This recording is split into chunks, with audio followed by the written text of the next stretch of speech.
In the middle of the vast ocean, where the stormy waves and the sky and water meet in a silvery grey, giant trawlers work day and night like tireless machines. Men with dreams and steely wills leave the shore for months, work selflessly to harvest hundreds of tons of fish from the deep sea of the Atlantic. This is life, work, and a journey of survival at the forefront of the wind and waves, a fierce dance between humans and the ocean. The ship is more than 100 meters long, dozens of meters wide.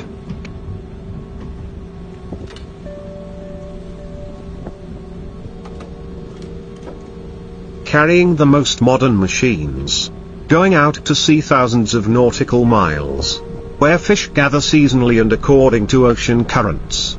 It is not always easy to find schools of fish.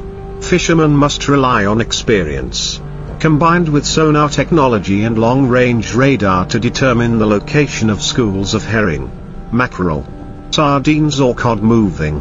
Once the sign of a large school of fish was detected,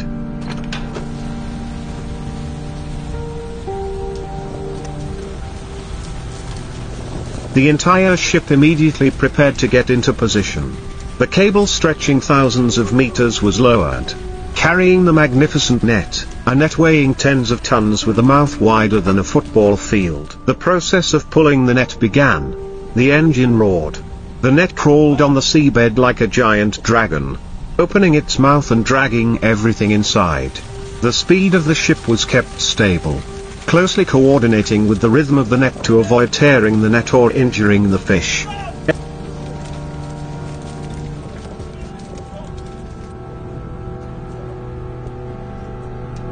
Every minute that passed was a minute of suspense. Was it really a giant school of fish as the signal reported? After several hours of continuous pulling, when it was time to lift the net, the workers began to feel the weight gradually increasing. The net was heavy. The cable stretched as if about to break. The deck began to get wet as the first waves of fish rose to the surface of the water. The scene was no different from a flood.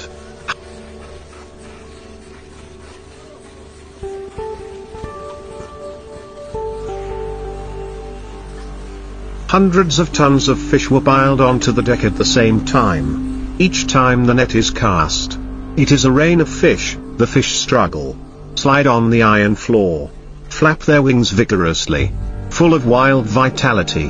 The rumbling of machinery, the shouts of people, the splashing of fish, all blend into a fierce symphony. The mackerel are as big as an adult's calf, their bodies shimmering with silver. The sardines sparkle like sea pearls, and the cod is heavy.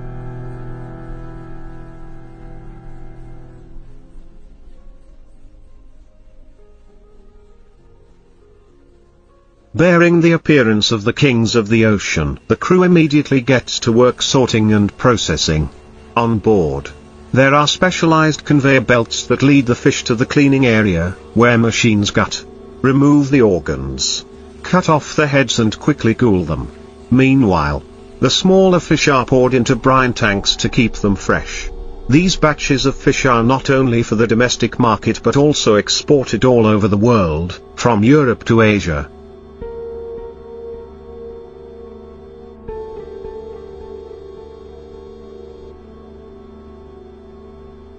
From large supermarkets to frozen processing plants, a single net can bring in 200 to 300 tons of fish.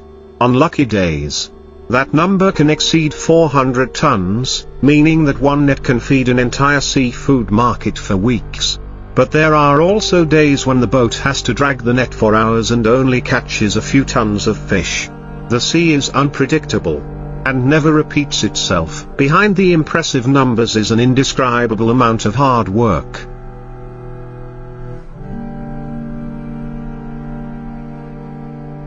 The sailors work 12 to 18 hours a day or night. Rain, wind, cold mist, and even storms are always lurking. There are nights when the boat is rocked so hard that it seems like it will capsize in the force 9 or 10 winds.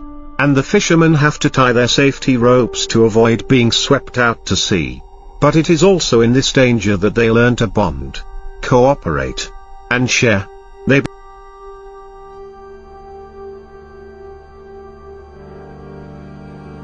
become family, brothers and sisters bound together by sweat and blood in the middle of the ocean. The ship also has a deep freeze system, where the fish is frozen immediately after being processed.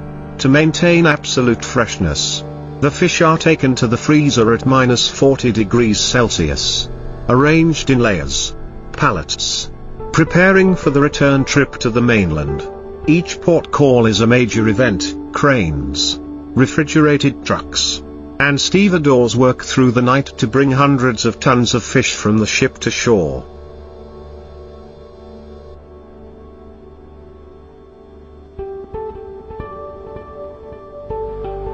Sometimes within just a few hours, the entire output is transferred to processing plants, canneries, or transferred to export cold storage chains. Those giant trawlers are not only symbols of modern fishing capacity but also the clearest reflection of the battle for marine resources between humans and nature. Each voyage to the sea is a bet with the weather, a bet with luck, and a bet with one's own health and life. However, despite the hardships, there are still thousands of fishermen who stick to the sea day and night, because that is their life.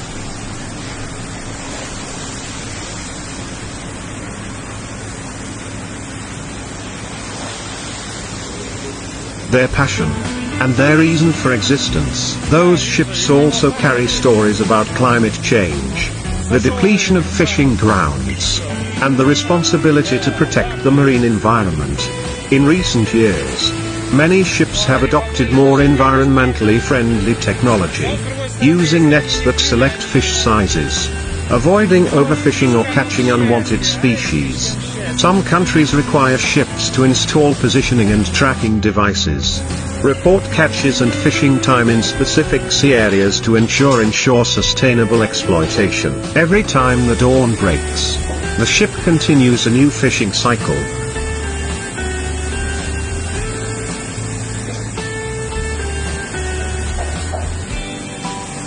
On the deck covered in frost, the fishermen wear thick coats, rubber boots, their eyes looking towards the horizon, where they put their faith in the next catch. Although each catch is a challenge of strength and spirit, the pride in feeding the world with food from the sea is always the motivation for them to continue. In the cockpit, the old captain with white hair and a sunburned face still adjusts the wheel steadily. His eyes are familiar with the fierceness of the ocean.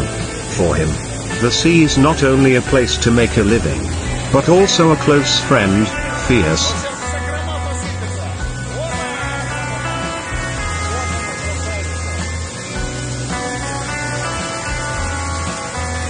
cruel but always tolerant of those who know how to respect it. Each trip to the sea is a time to listen to the breath of the ocean, a time to live fully with the majestic and fierce nature. And so the ship continued to turn the waves away from the mainland, continuing its journey in the middle of the Atlantic Ocean, carrying the children of the sea, who have never retreated before any storm, leaving behind the vivid story of the world's most difficult but also proud profession, offshore trawling. As night fell in the middle of the ocean, the giant ship was like a shining fortress quietly moving on the dark water. The high-pressure lights illuminated a vast area of the sea, where the ripples reflected into millions of sparkling silver pieces. On the deck, the atmosphere was still not calm. Fishermen changed shifts.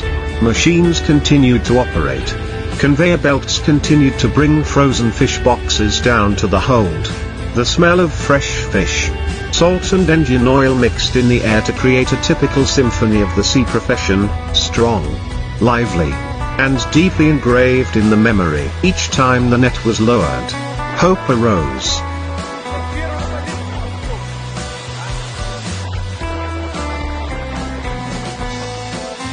In the boundless space where there is no phone signal, people are left with only themselves and the sea.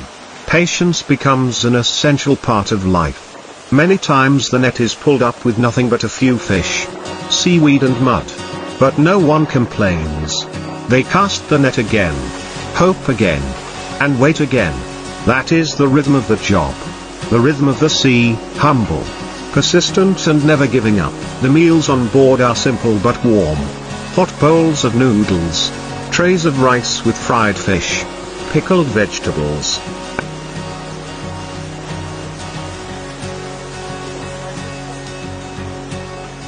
and sometimes a few slices of frozen meat are a luxury in the middle of the ocean.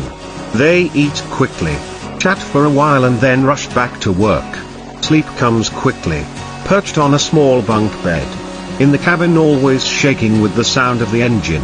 Many nights, sleep is interrupted by radar alarms, by fish detection signals or by big waves that make the ship rock. But no one complained, because everyone understood, every minute and second that passed at sea was an opportunity to have more output, more income.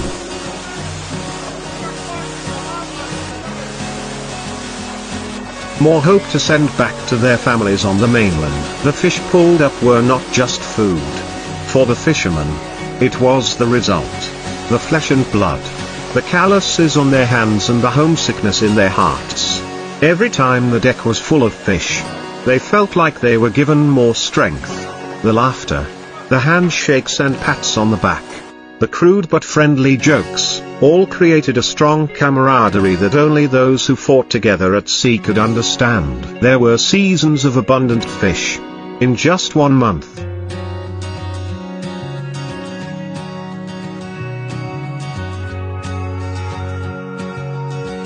the ship caught thousands of tons of fish, enough for the parent company to make a bumper crop. The sailors were highly rewarded, and the fishing port became bustling for many weeks. But there were also seasons of deserted seas. When the fish moved early, the ocean currents changed, or a big storm forced the entire fleet to turn back empty-handed. The sea is unpredictable, and no one can be sure what awaits them beyond the horizon. However, that adventure is also the strange attraction that makes the children of the sea unable to leave. After many weeks of drifting, the ship will return to the mainland with a full cargo hold.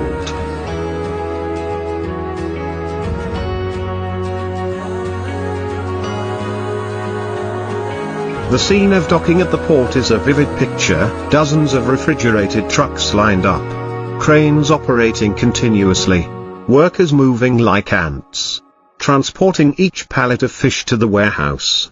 Each time the fish is dumped, it is a shower of ice, the frozen fish blocks fall clattering on the cement floor. The cold air rises like white smoke.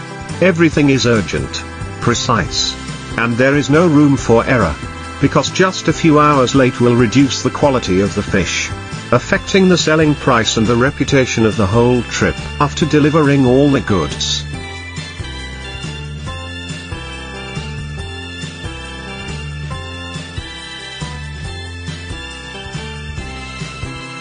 the ship is maintained, refueled, the refrigeration system checked, the hold cleaned, and new nets prepared. Sailors take the opportunity to visit their families, see their wives and children, have a hot meal, and sleep peacefully without the sound of the ship's engine. But just a few days later, they pack their backpacks, return to the port, board the ship, and prepare for another sea voyage. Because that is the never-ending cycle of the seafaring profession, a cycle that is closely linked to food, clothing, faith,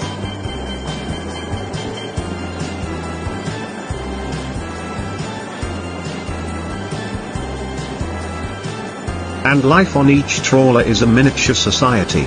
There are young people, old people, people who are going to sea for the first time, and people who have been at sea for 30 years. They come from different regions, speak different accents, but when they board the ship, they are one, with the same goals, the same ideals, and the same desire to conquer the ocean. At night, sitting on the deck drinking hot tea, they tell stories of life, stories of the sea, stories of near-death experiences in storms.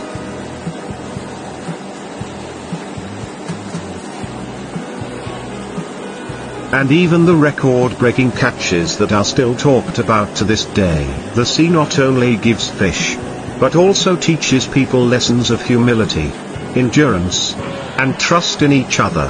When the storm comes, when there are no more fish, when the nets are torn, only solidarity can help them overcome. And it is from that harsh place that ordinary people become extraordinary, strong, brave, and never give up. The ship cuts through the waves again, moving further away from the mainland.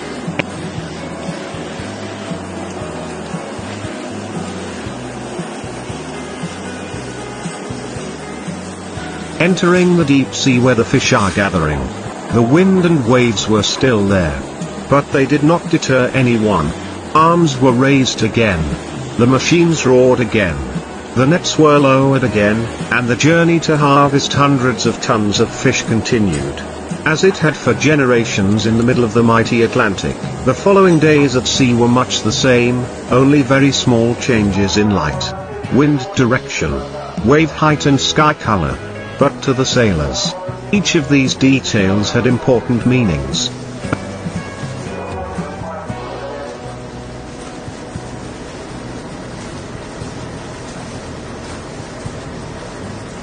A slight change in the direction of the current could signal a school of fish on the move. An unusual wave could signal bad weather.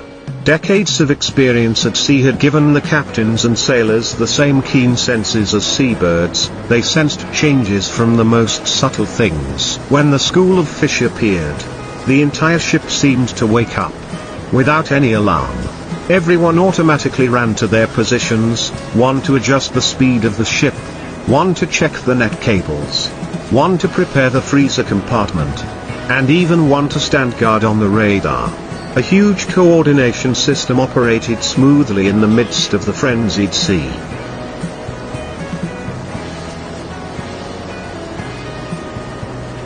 They only had a few minutes to drop the net precisely at the center of the school of fish.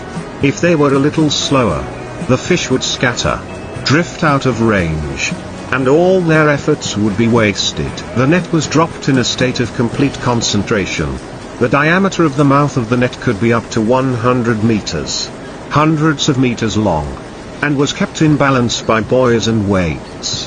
As the net began to move in the direction of the ship, the operator had to calculate so that the mouth of the net always opened at the right angle, without twisting or folding. Sometimes,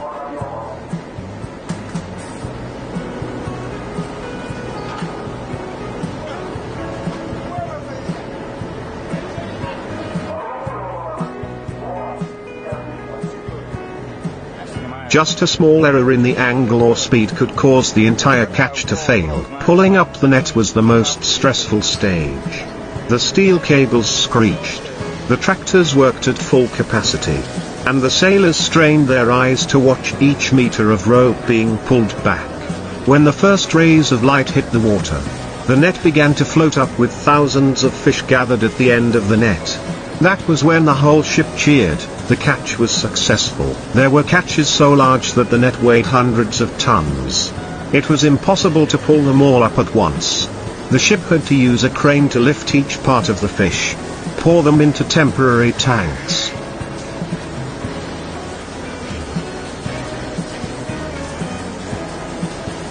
and then process them.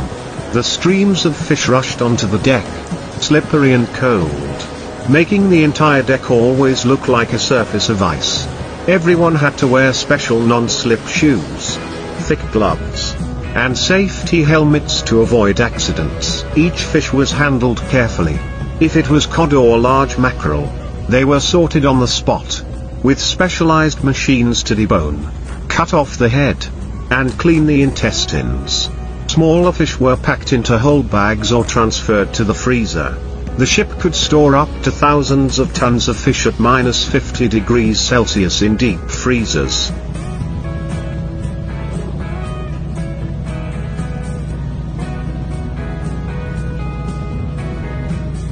It is this modern preservation technology that allows the ship to stay at sea for weeks while the quality of the fish remains the same as when it was just caught. When the wind is strong, the ship must turn to avoid the storm.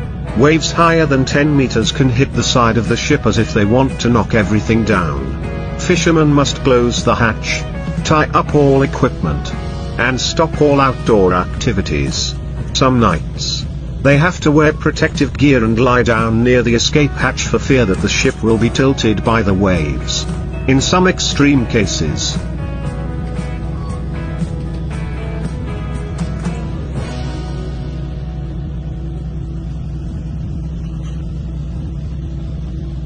the ship is even forced to dump some of the fish it has caught to reduce the load and save their lives. However, even after such nights, when dawn breaks and the waves calm down, the ship continues its journey. No one complains. No one gives up. They all understand that the sea is like that. It never promises anything easy. Only those who are resilient and brave enough can make a living with this profession. As the ship approaches the port, it notifies the stevedores in advance to prepare. The refrigerated trucks, warehouses, quality control and transport teams are all in place.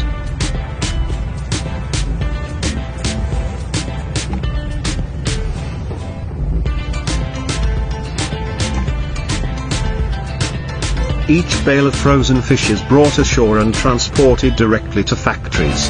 There, they are canned, sliced, filleted or processed into frozen foods for shipment all over the world. The fish on display in supermarkets in Japan, Germany, the US or Korea, clean, attractive, with full labels, sometimes have